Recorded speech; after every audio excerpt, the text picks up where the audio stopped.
Libertad es. El Cuerpo Académico Democracia, Sociedad Civil y el Sistema de Radio y Televisión Hipermedia de la Universidad de Guanajuato presentan Libertad es. un espacio donde la opinión se hace sonido. Comenzamos. Gracias por acompañarnos en Libertades. Gracias por escucharnos, por vernos, por las diferentes vías que tiene la Universidad de Guanajuato para transmitir este programa. El día de hoy vamos a analizar un tema, una problemática relevante para el país, para el sistema político, para la impartición de justicia, e incluso ha tenido muchas repercusiones. La decisión que tomó la Suprema Corte de Justicia de la Nación respecto a la consulta sobre enjuiciar a expresidentes de la República de este país. Para ello, contamos para el análisis a dos expertos en materia electoral, a quienes me voy a permitir presentar leyendo una breve semblanza de ellos. Tenemos a Arturo Espinosa Silis, es licenciado en Derecho por la Universidad Panamericana y maestro en Derecho por la Universidad Nacional Autónoma de México, misma institución en donde cursó la especialidad en Justicia Electoral y en Derecho Electoral. Es diplomado en Argumentación Jurídica por Flaxo Sede México y en Análisis Político por el CIDE. Ha cursado también programas de alta dirección en el IPADE. Actualmente dirige Estrategia Electoral, consultoría especializada en temas de derecho electoral y laboratorio de reflexión permanente sobre temas electorales y de democracia. Previamente laboró en la Sala Superior del Tribunal Electoral del Poder Judicial de la Federación. Actualmente también se ha desempeñado, como observador electoral y como especialista en temas de justicia electoral con la Organización de Estados Americanos, misma instancia con la que colaboró en el desarrollo del Manual de Observación de Justicia Electoral. Por su parte, colaboró con el Programa de las Naciones Unidas para el Desarrollo en la elaboración de un estudio sobre órganos electorales subnacionales. Arturo, muchas gracias por acompañarnos. Jesús, muchas gracias por la invitación, por estar aquí. Me da mucho gusto estar acompañado de Rosa María Cano. Así es. También nos acompaña la maestra Rosa María Cano Melgoza. Ella es licenciada en Derecho por la Universidad de Guanajuato, maestra en Derecho Fiscal en la misma institución, con estudios de doctorado en la Universidad de Granada, especialidad en Derecho Constitucional y Administrativo en la Universidad de Salamanca. Ha fungido como directora jurídica del Instituto Federal Electoral y del Instituto Nacional Electoral, así como magistrada en el Supremo Tribunal de Justicia del Estado de Guanajuato, coordinadora general jurídica del Gobierno del Estado de Guanajuato y directora general de apoyo parlamentario del Congreso del Estado de Guanajuato. Rosa María, muchas gracias por participar el día de hoy. Gracias por la invitación, Jesús, y también es un placer compartir este espacio con Arturo.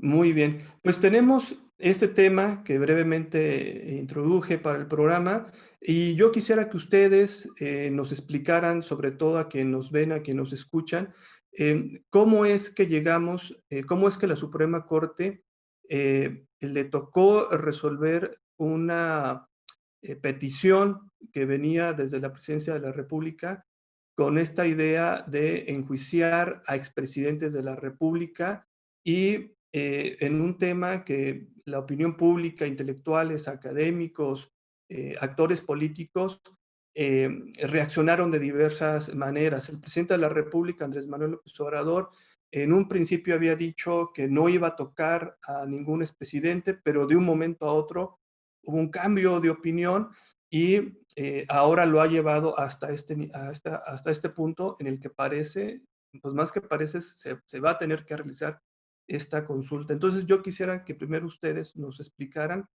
cómo fue que llegamos a este punto para que la Suprema Corte decidiera al respecto. No sé si Arturo o Rosa María nos quisieran poner en contexto. Ustedes decidan. Si quieres, empiezo. Adelante, Rosa María, por favor. Gracias. Bueno, pues, ¿qué pasó? Finalmente recordemos que desde el inicio del mandato del actual presidente de la República, expresó su intención de someter a una consulta ciudadana el tema de si se llevaba o no a los expresidentes a un juicio, ¿no?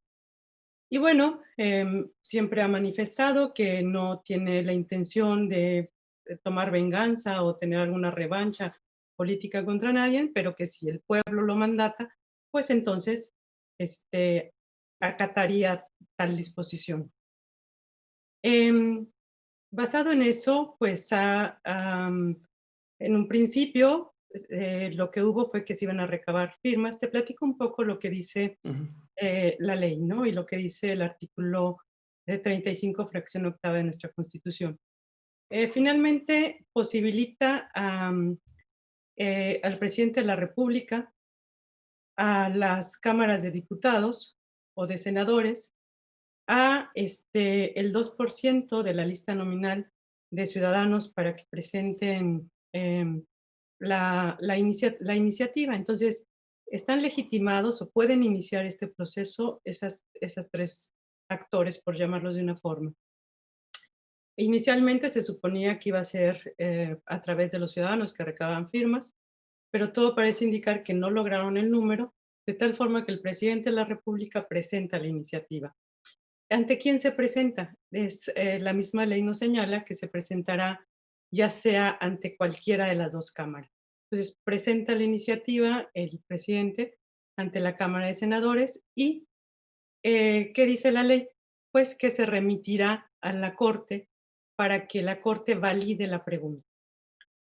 O más que valide, perdón, aunque sea establezca si es constitucional la pregunta. Y la Corte tiene un plazo de 20 días naturales para determinar si esa pregunta está dentro de los cánones constitucionales o no. Una vez que se hace este trámite, pues se remite nuevamente a la Cámara de Origen para que dictamine la consulta y se remita nuevamente o en su caso ya el Congreso de la Unión, cuando se valide por la otra, el Congreso de la Unión, pues convoque a la consulta.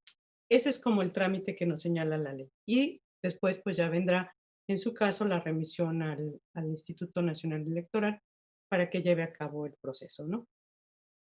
Entonces, ¿qué sucedió? El presidente presenta su pregunta, la formula en unos términos, hablando precisamente de llevar a un procedimiento a los expresidentes y en esos términos pues se hace el análisis por el ministro de la Corte que le toca conocer, que es el ministro Franco, perdón, fue el ministro, Luis María Aguilar. Luis María Aguilar, no sé por qué se me olvidó, fue Luis María Aguilar, hace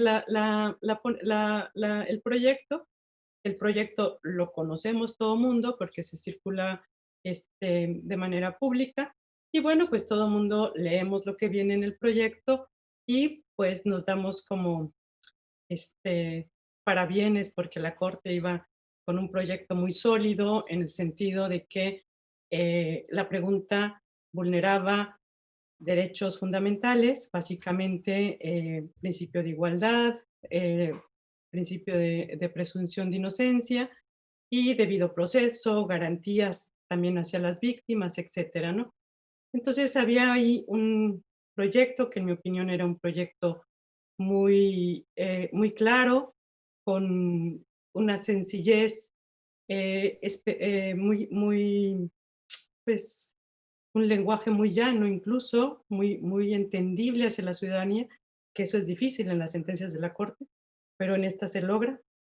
Bueno, en este proyecto, no es sentencia, en este proyecto se logró.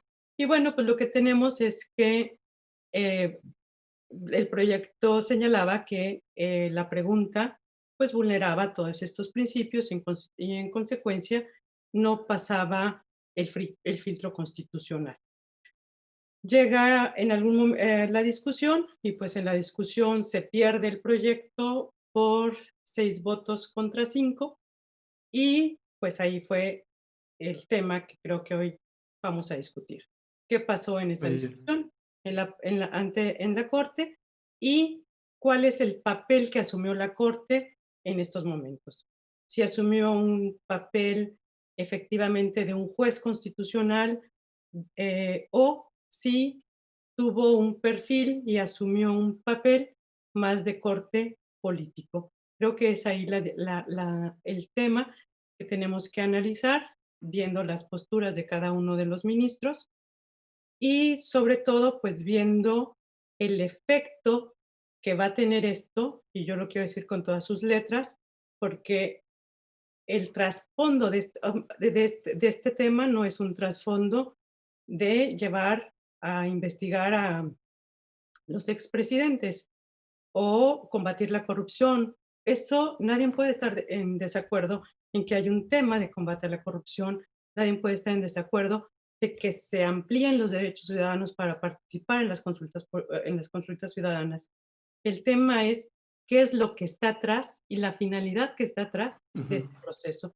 Y bueno, yo aquí porque si no me sigo con el micrófono, entonces, no sé, aquí dejo esta primera participación. Gracias, maestra. Arturo, ¿cómo pasamos de un proyecto que presentaba el ministro Luis María Aguilar, donde incluso había una frase que parecía que sintetizaba todo esto, concierto de irregularidades, me parece que decía, a un giro inesperado de la Suprema Corte? Si gustas seguir un poquito con lo que ya la maestra Rosa María nos estaba señalando, en ese momento, ¿qué pasó en la Suprema Corte? Claro que sí, Jesús. Mira, coincido con lo que dice Rosa María, la ruta legal del asunto es esa, y aparte es algo que no nos debe de extrañar. El presidente siempre ha sido muy afín a las consultas, Ujú. a las figuras de democracia directa, sean por la vía legal o sea organizadas por sí mismo, pero siempre lo ha hecho. Y a mí me parece que en este marco se da esta consulta. Es una consulta que, aunque pues el proceso y la validación y demás tienen que pasar formalmente por las instancias legales, me parece que es una consulta de principio a fin. Todo lo que se hizo es un contenido altamente político, ¿no? Y yo lo que llamo es que en la Suprema Corte la política le ganó, y se impuso al Estado de Derecho. ¿Qué es lo que quiero decir? Yo lo que he visto es una necesidad del presidente y de su partido de que el presidente participe en las elecciones de 2021. Recordemos que al ser un servidor público, hay un principio en la Constitución que se llama el principio de neutralidad. Los servidores públicos no pueden incidir en los procesos electorales. Y esto incluso ha llevado a la nulidad de algunas elecciones. Entonces, digamos que de cara a las elecciones 2021, el presidente está atado de manos para participar, inclusive en algunos criterios del INE y del tribunal se ha analizado, se ha abordado si las conferencias matutinas se deben de transmitir durante los procesos electorales, concretamente durante las campañas. Ya pasó en 2019, ya ha habido criterios de 2020 y seguramente en 2021 será un tema importante. Ahora, ¿por qué digo que ha tenido una necesidad imperiosa de estar en el proceso electoral? Si nos acordamos desde el inicio del sexenio, lo que buscó fue, a través de la revocación de mandato, participar en elección, ¿no? Justo la fecha de revocación de mandato originalmente estaba prevista para llevarse a cabo al mismo tiempo que la jornada electoral de 2021 de las elecciones intermedias. Ah, Esto se frenó en el Senado por la oposición, no logró mayoría y lo mandaron hasta 2020. Después, en algún momento mencionó este tema de la consulta popular, pero no cobró mucha fuerza. Y después él lo que dijo es que él iba a ser el guardián de las elecciones, que si veía alguna irregularidad, la iba a denunciar y que iba a actuar como guardián de las elecciones. También generó mucho ruido y empezó a hablar un poco que si iba a haber fraude o no, que lo denunciaría, que era su deber. Y ahora lo que se le ocurrió fue presentar esta consulta popular.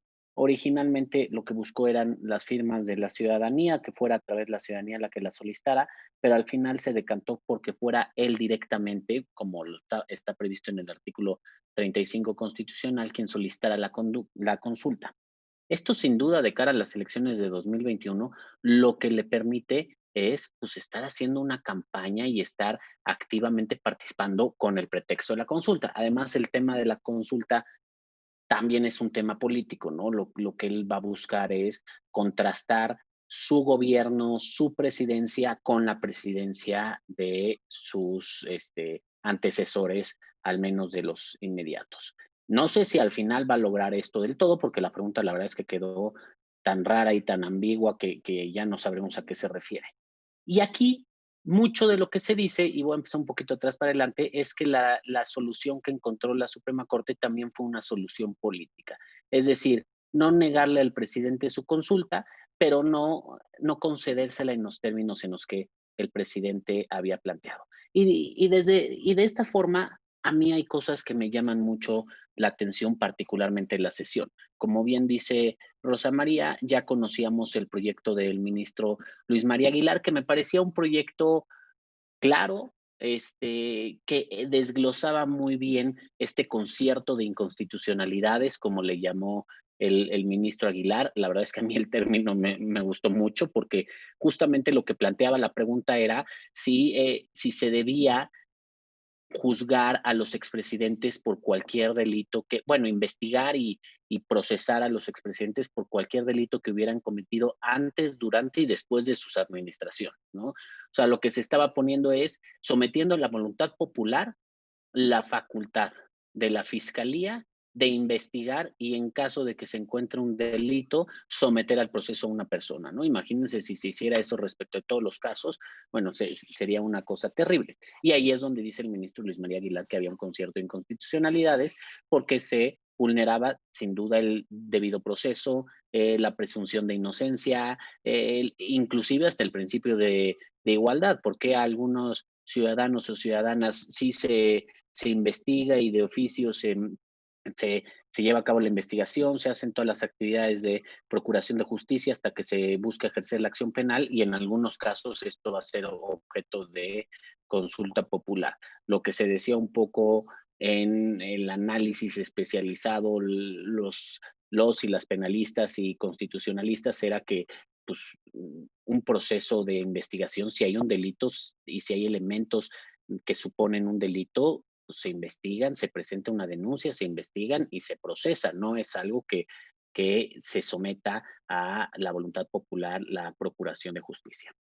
Ahora, ¿qué fue lo que pasó en la corte? De entrada, a mí me gusta señalar algunas cosas de forma, porque desde ahí yo advertí que, pues, la verdad es que fue una sesión extraña, ¿no? En inicio, es una sesión en la que el presidente de la Suprema Corte, lo primero que empieza aclarando es cómo se iba a votar y que se iba a votar en dos partes. Primero por la constitucionalidad de la consulta o no, y después por cuál sería la pregunta correcta o la pregunta que se deba de plantear. Desde esa perspectiva, aclara que solo en caso de que se apruebe la constitucionalidad de la consulta, ¿no? Digamos, ya desde antes anuncia que pues, él ve viable que se declare constitucional. Luego, él es el primero en intervenir. La verdad es que en los órganos colegiados que nos preside, por lo general, el presidente es, pues, digamos, si no necesariamente el último, nunca es el primero que participa, ¿no? En muchos casos eh, no es así. Y por otro lado, la verdad es que vimos a los ministros y a las ministras, a mi parecer, yo les diría prácticamente sudando la gota gorda para poder justificar su posición, ¿no? Ujú. Y me parece que aquí en algunos temas Rosa María lo podrá explicar mejor que yo porque ella tiene más experiencia y conocimiento sobre esas materias, pero vimos, por ejemplo, al presidente de la Corte hablar de que si la consulta era vinculante o no era vinculante. Perdón, pero si hay una consulta popular que no pueda ni siquiera llegar a ser vinculante, pues mejor hacemos una encuesta en redes sociales y tendrá el mismo efecto, ¿no?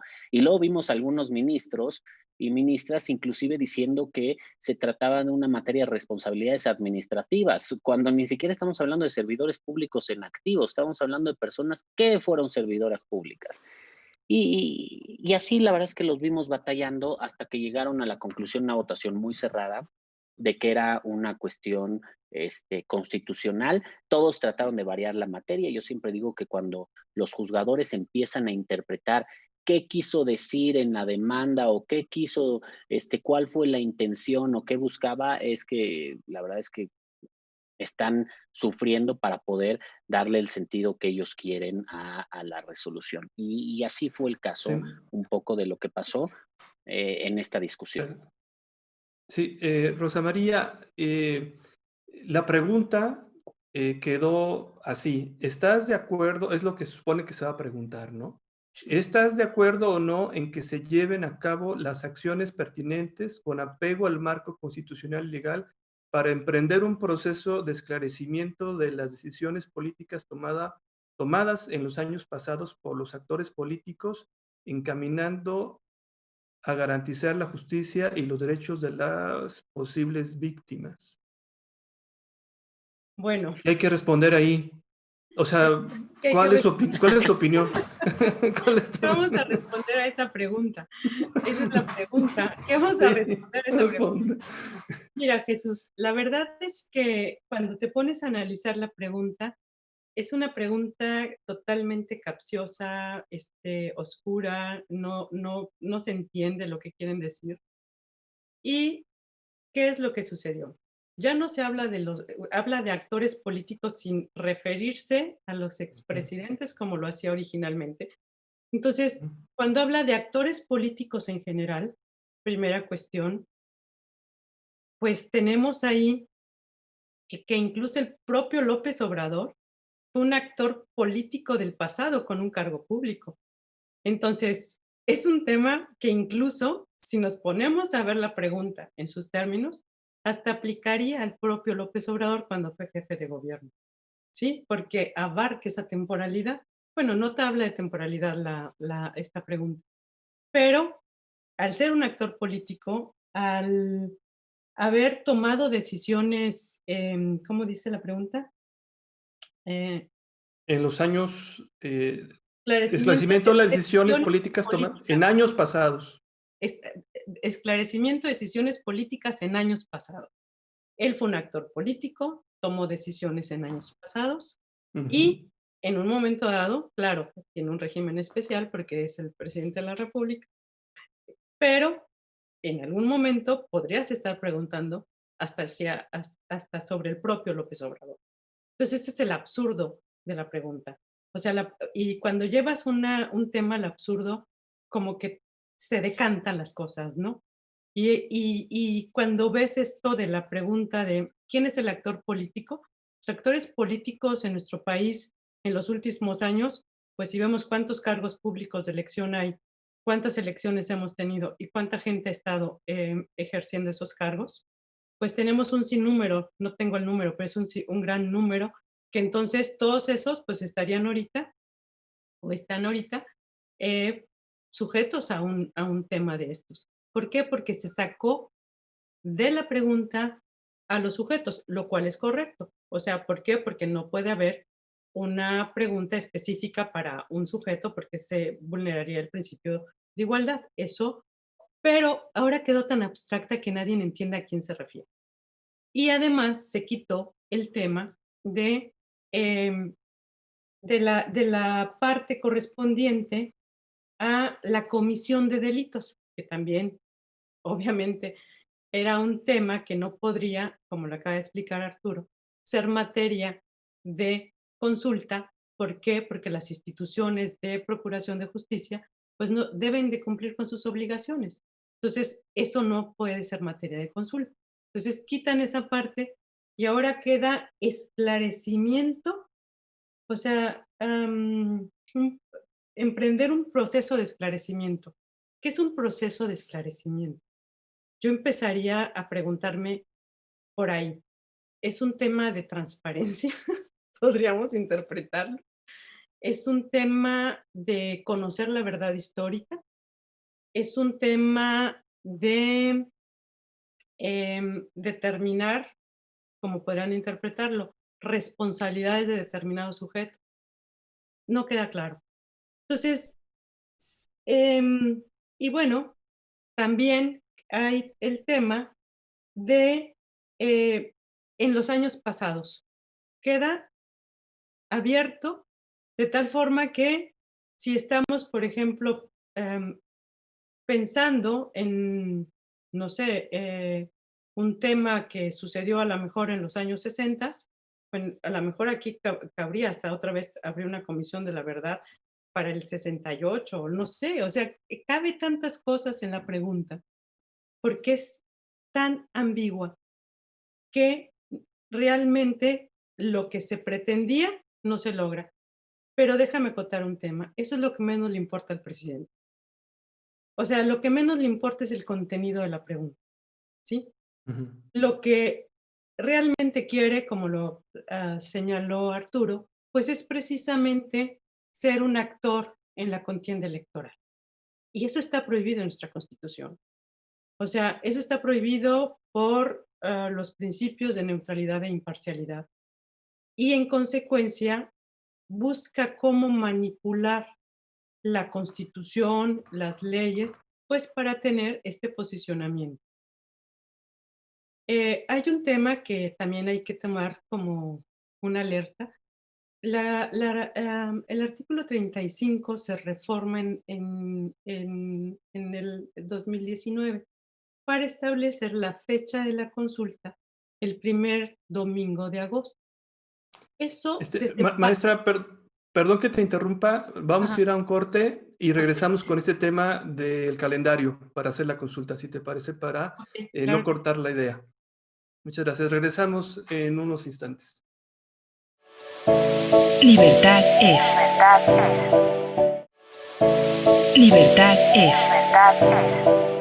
Estamos de regreso en Libertades, estimados redescuchas, gente que nos sigue en el streaming, en video, en los diferentes medios que tiene esta institución educativa, la Universidad de Guanajuato. Estamos en Libertades, analizando las repercusiones que ha tenido la decisión, la luz verde accidentada que le dio la Suprema Corte de Justicia a la consulta, que llevará una pregunta que decíamos en la primera parte de este programa, que ya no quedó de nada clara, quedó muy sumamente ambigua, incluso con la duda de si va a tener consecuencias reales en caso de tener una afirmativa, esclarecer hechos de decisiones políticas de actores políticos en el pasado, etcétera.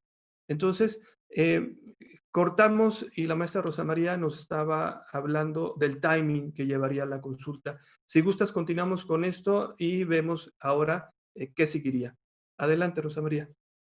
Gracias, Jesús. Bueno, te comentaba que por reforma de la Constitución, finalmente en el texto del artículo 35 constitucional, se establece que la fecha de la consulta sería o es el 1 de agosto, el primer domingo de agosto. ¿Esto qué te lleva? Te lleva a que se desempata con la fecha de la jornada electoral, pero no se ha hecho la adecuación legislativa en la ley. La ley sigue hablando que se llevará a cabo el mismo día de la jornada electoral. Y ya hubo por ahí una presentación de una iniciativa de un senador en el sentido de reformar este precepto constitucional para efecto de empatar la fecha de la consulta con la fecha de la jornada electoral. Y el argumento es básicamente lo oneroso que sería ante de tener pues prácticamente 2 procesos electorales en un año, ¿no? Y eso es lo que está, poniendo sobre la mesa, pues, que ante la crisis económica derivada de la pandemia y demás, pues, sería demasiado oneroso. Más allá de si logran la mayoría para reformar o no la Constitución, porque la fecha está en la Constitución, em, lo cierto es que todo esto te lleva nuevamente a que estamos empatando un tema que la Corte decide aparentemente con cánones constitucionales, cuando lo que realmente es una decisión política, ¿sí? Ujú.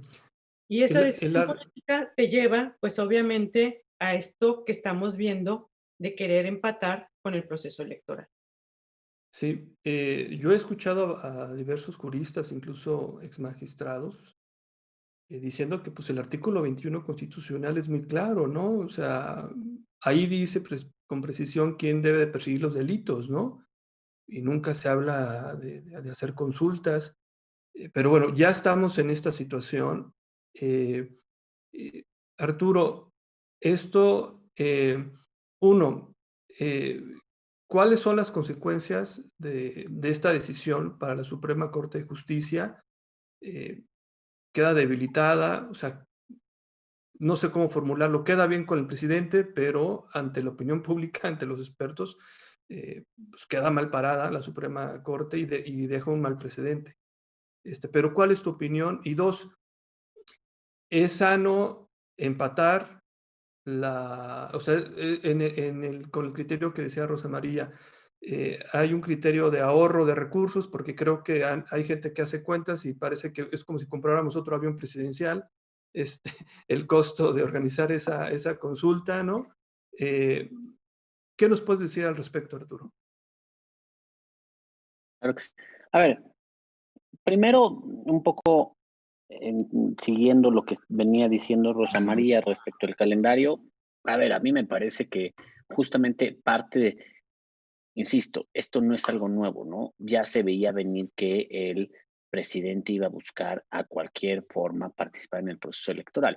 Y precisamente el artículo 35 constitucional que se reformó recientemente, por eso modificó la fecha para realizar una consulta popular.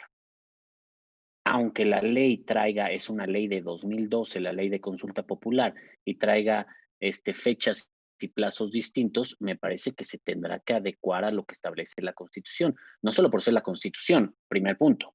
Segundo punto, porque además es una ley que se modificó posteriormente a la ley que se tenía. Entonces, digamos, la ley posterior deroga a la ley anterior. Ese es un principio básico y bueno, y además es la Constitución.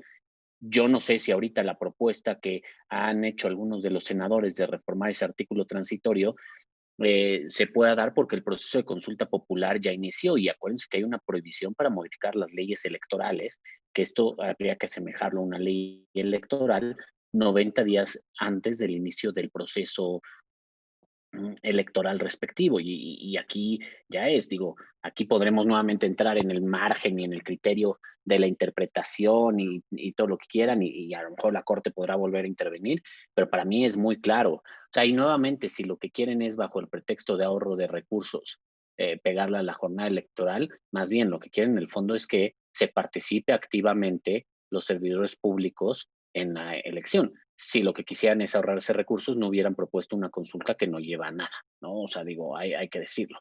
Aquí creo que también una cuestión que nos falta en México es definir cuál es el uso de la consulta.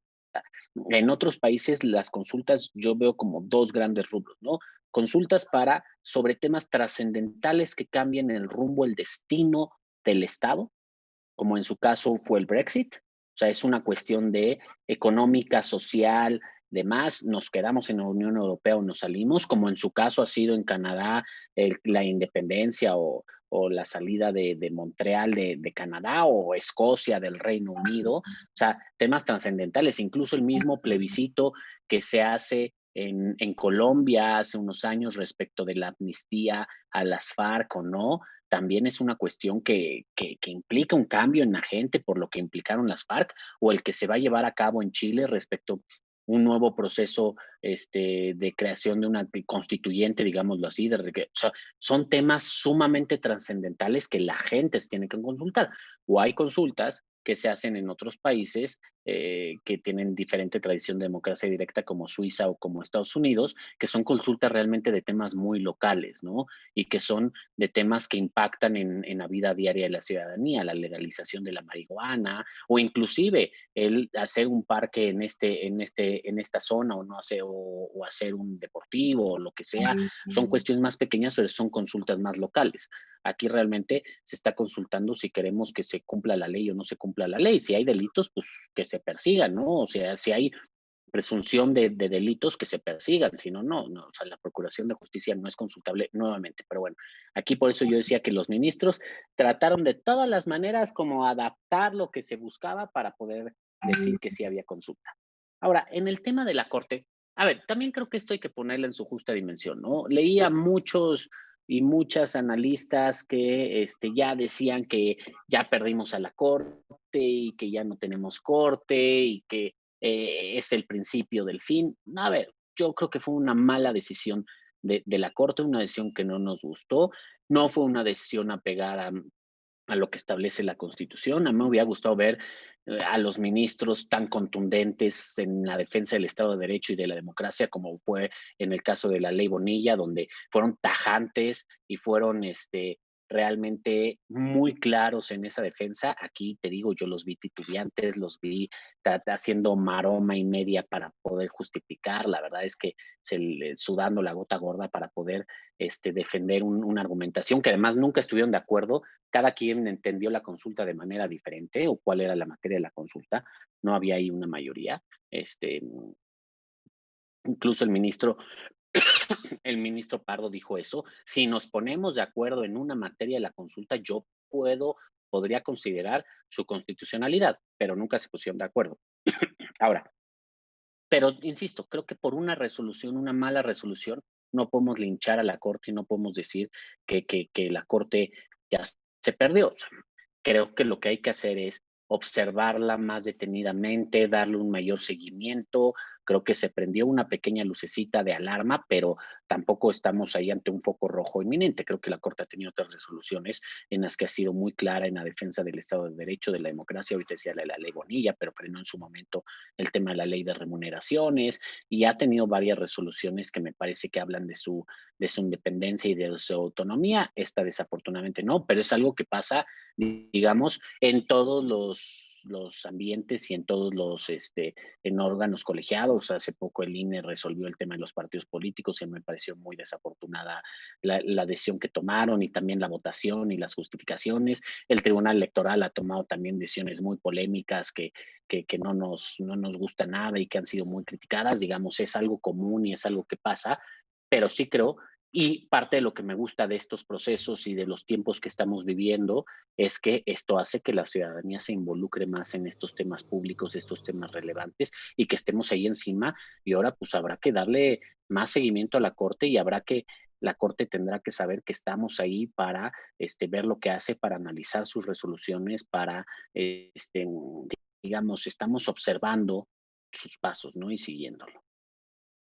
Gracias, Arturo. Rosa María, me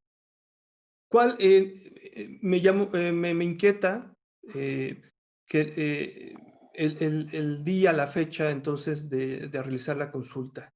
O sea, con lo que dice Arturo, ¿cuál sería tu opinión? Es decir, ¿sí se tendría que empatar al día de la jornada electoral del próximo año? Es decir, aparte de entregarnos a los ciudadanos que vamos a votar por diputados, por ayuntamientos, en algunos estados por gobernador, ¿sí? Nos van a dar una papeleta donde viene ahí la pregunta, o va a ser en agosto de manera diferida. O sea, ¿cuál sería tu interpretación de lo que se tendría que hacer?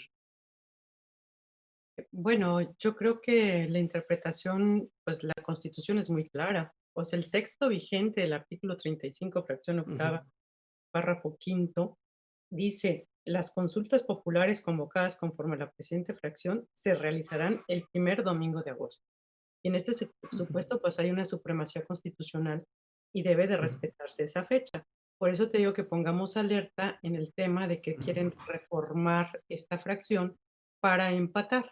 Eso sería muy Ujú. grave, pues obviamente se vulnerarían nuevamente principios constitucionales, como lo ha Ujú. señalado Arturo, la retroactividad de la ley en un proceso que ya va en curso, etcétera.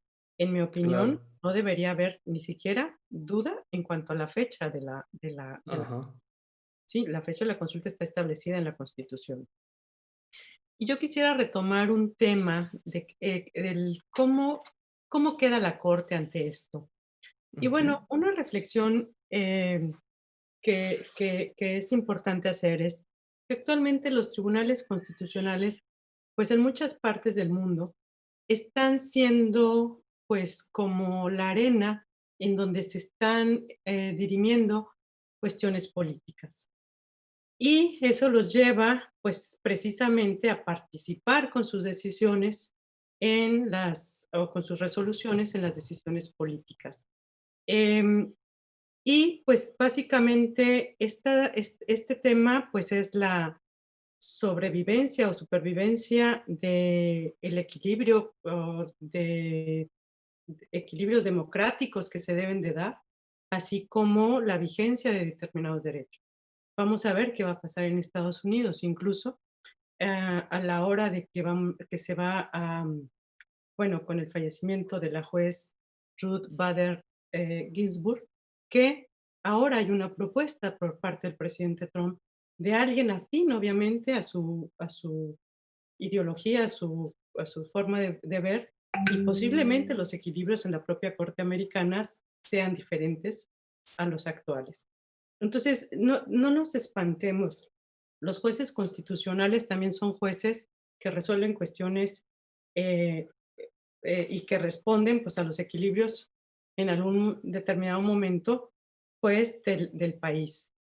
Y en ese sentido, pues ha habido una serie de análisis del comportamiento de las cortes constitucionales precisamente por su propio diseño, ¿no? ¿Por qué? Porque dependen de los poderes que son electos, ¿no? ¿Por qué? Porque vienen precisamente de propuestas de ellos mismos. Entonces responden a, eso, a esas afinidades. Eso no nos debe de espantar. Ahora, en cuanto a cómo queda parada la Corte. En mi opinión, creo que hay un ambiente no sano en los órganos constitucionales. Y cuando hablo de que no hay un ambiente sano en los órganos constitucionales, vimos a una ministra en su última intervención hablar de presiones. El ambiente que se genera antes, durante y posterior a la decisión, pues es un ambiente de presión hacia la Corte. Y no, vimos también en otro órgano constitucional, como es el Tribunal Electoral, una filtración de un proyecto en un sentido que favorecía o que dejaba sin efecto el proceso que está llevando a cabo el INE para la renovación de la dirigencia de Morena. Se filtra un proyecto, hay todo un tema en los medios sobre el mismo, y luego vemos una decisión que ese proyecto pues no es avalado, ¿no? O sea, ni siquiera es, deciden en el sentido de mantener a la consulta, la encuesta que está llevando el INE para efecto de la renovación de la dirigencia. Entonces, hay un ambiente no sano, filtraciones, presiones, que no le abona nada bueno a nuestra democracia. Y frente al proceso que estamos en curso y lo que viene para el año siguiente, ya con la jornada electoral y las campañas, creo que habrá más crispación política. Y ante eso, más allá de estas discusiones que nos pueden gustar o no lo que hizo la Corte, yo creo que el tema es que los partidos políticos deben de tomar un mayor posicionamiento, una mayor directriz en los temas importantes y hacer un cambio en la forma de hacer política. Están muy lejos de la ciudadanía. Y al estar tan lejos de la ciudadanía, permiten o se dan este tipo de consultas que la gente está ansiosa de participar y ya no confía en los partidos políticos.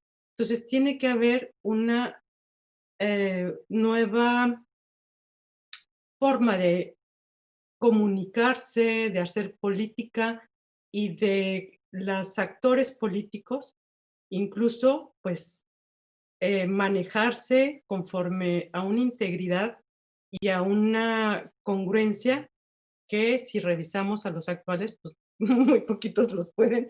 Creo que me sobrarían dedos en la mano para contar el tema, ¿no? Pero creo que eso es lo que nos está llevando a este enfrentamiento social cuando no hay un cauce de la ciudadanía para expresar su preferencia porque no se sienten identificados. Y Ujú. eso a la larga es un collage que puede hacerle mucho daño a nuestra democracia. Un presidente poderoso, un presidente que interviene con sus mañaneras, con sus discursos, presiones a los órganos constitucionales, una ciudadanía apática que no se siente identificada con los partidos políticos y los partidos políticos, pues muy difuminados. O sea, Ujú. no están haciendo contrapeso. Ese es un tema que debemos de reflexionar para la sanidad, o para pues nuestra democracia que sea sana, ¿no? Sí, Arturo, tú lo decías en tu anterior participación, las consultas son mecanismos de democracia directa. Creo que es sano que esté allí la figura, es sano obviamente que participe la gente. Yo creo que nadie se niega a que si alguno de los expresidentes cometió uno o muchos delitos, pues se les enjuicie, ¿no? Pero se ha llevado, por lo que estamos platicando, a un exceso el uso de la consulta. Parece ser que es la herramienta que el presidente está buscando para incidir de alguna manera en el siguiente proceso electoral. Eh, Podríamos estar también previendo que en la próxima elección también se judicialice, en el sentido de que ante esta presencia del presidente, es decir, se podrá contener el presidente de la República como alguien neutral, ajeno al proceso electoral, o va a estar con estas intervenciones cotidianas, porque esta expresión que hizo que él iba a ser el garante de la neutralidad de la elección, o que él iba a vigilar las elecciones, pues es hacer la chamba, hacer el trabajo del INE, ¿no? O del tribunal, del Poder Judicial, del Tribunal Electoral, ¿sí? Es decir, esto empezaría a ser precedentes de un problema mayor que podría venirse. Yo sé que ninguno de nosotros se dedica al futurismo, ¿no? Pero no sabemos qué va a pasar, ¿no? Pero ya son estos hechos, ¿no? Que pueden ir marcando una ruta a futuro. A ver, sin duda, como dices, ninguno de nosotros sabemos cuál es el futuro, ¿no? Pero yo por lo que veo y por lo que les comento, yo sí veo que va a ser un proceso terriblemente complicado y un proceso en los que va a haber mucha rispidez entre lo que busca hacer el presidente y el papel de las autoridades para contenerlo o para evitar que esté infringiendo la ley. Y también, como dice Rosa María, la actuación de los partidos políticos. Y explico un poco por qué digo esto. Donde se siente más cómodo el presidente, sin duda, es haciendo campaña y es estando participando del debate público y del debate electoral y demás, ¿no? Además, creo que él ve estas elecciones como un referéndum de su mandato, ¿no? Digamos, él como las va a traducir es, si votan masivamente por Morena y si Morena triunfa en las elecciones en general, él va a ver como que están dándole un nuevo apoyo a su proyecto y esto le va a dar más fuerza. Si no es así, él lo va a querer asumir como, o se va a ver como una derrota, un rechazo a su proyecto, ¿no? Que en estos 3 años no logró convencer de su cuarta transformación y que entonces la gente pues le está retirando el apoyo. Habrá que ver qué es lo que pasa, pero yo creo que él así lo ve y así lo quiere pintar sobre todo, ¿no? Así lo quiere hacer. Nuevamente, hay quien ha dicho que se habla de un partido hegemónico, ¿no? Yo creo que puede estar en construcción un partido hegemónico. Es muy temprano para saberlo. En la ciencia política se requieren al menos 4 elecciones ganadas consecutivas para hablar de hegemonía, pero el que está a punto de lograr la hegemonía es él, ¿no? Él lleva 3 elecciones consecutivas cercano a los 15 millones de votos o más, lo cual es un número muy importante de votación. Digamos, él tiene un voto duro. No sabemos si Morena tenga el mismo voto duro, pero lo que se sabe es que es la figura principal. Ahora, en este sentido, creo que lo que decía Rosa María es muy importante. El papel de las instituciones va a ser clave. Nuevamente, el presidente ya sabemos, y no podemos esperar otra cosa, que no es un presidente que le gusta jugar en el límite del derecho, en el límite de la ley. y casi siempre le gusta caer del lado en el que la ley, del lado contrario de la ley. Y lo dijo para la consulta. Esto no se trata de un tema jurídico, se trata de un tema de consultar a la gente si quiere juzgar a los expresidentes o no. Para él es eso, para él no es un tema si es constitucional o no es constitucional, para él es un tema de democracia popular, de, de que la gente tome la decisión, no, la constitución no le importa. Sí, Arturo, perdón que te interrumpa. ¿Qué pasa? Porque el tiempo se nos está acabando. ¿Qué pasa sí. si en esta consulta, así con esta pregunta tan ambigua, digo, nadie puede decir que es una pregunta clara, y la gente dice que sí se haga eso? ¿Qué va a pasar? A ver, la ambigüedad de la pregunta deja todo eso abierto, porque ¿a qué autoridad va a obligar?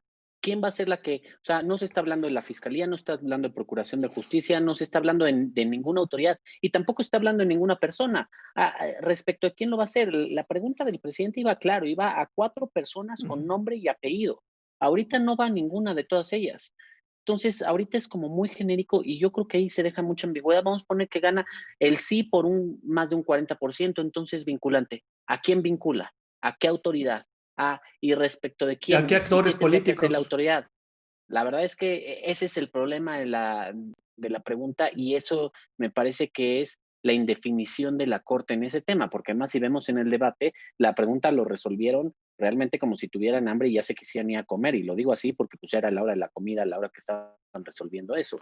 Fue muy rápido y no creo que sí, la Corte tuvo un fallo desafortunado, no creo que esto marque su destino, pero sí es un tema polémico, insisto, es un tema que pasa mucho más por lo político que por lo jurídico, y en esta ocasión ganó la política. Creo que lo que tenemos que hacer ahora es cuidar nuestra democracia en ese sentido. Rosa María, tu opinión en este mismo sentido. ¿Qué pasa si la gente vota mayoritariamente sí? ¿Qué Pues pasa? ¿Qué va a pasar? vas a tener un resultado vinculante que no vincula a nadie. O sea, ese es el tema, ¿no? Y que no hay una claridad hacia dónde va dirigida, cómo va dirigida o quiénes son los que van a realizar esto. Pero, como repito, eso finalmente no le importa a quien presentó la iniciativa de la consulta, no le importa al presidente, porque lo importante es tener un tema de posición durante todo el proceso electoral.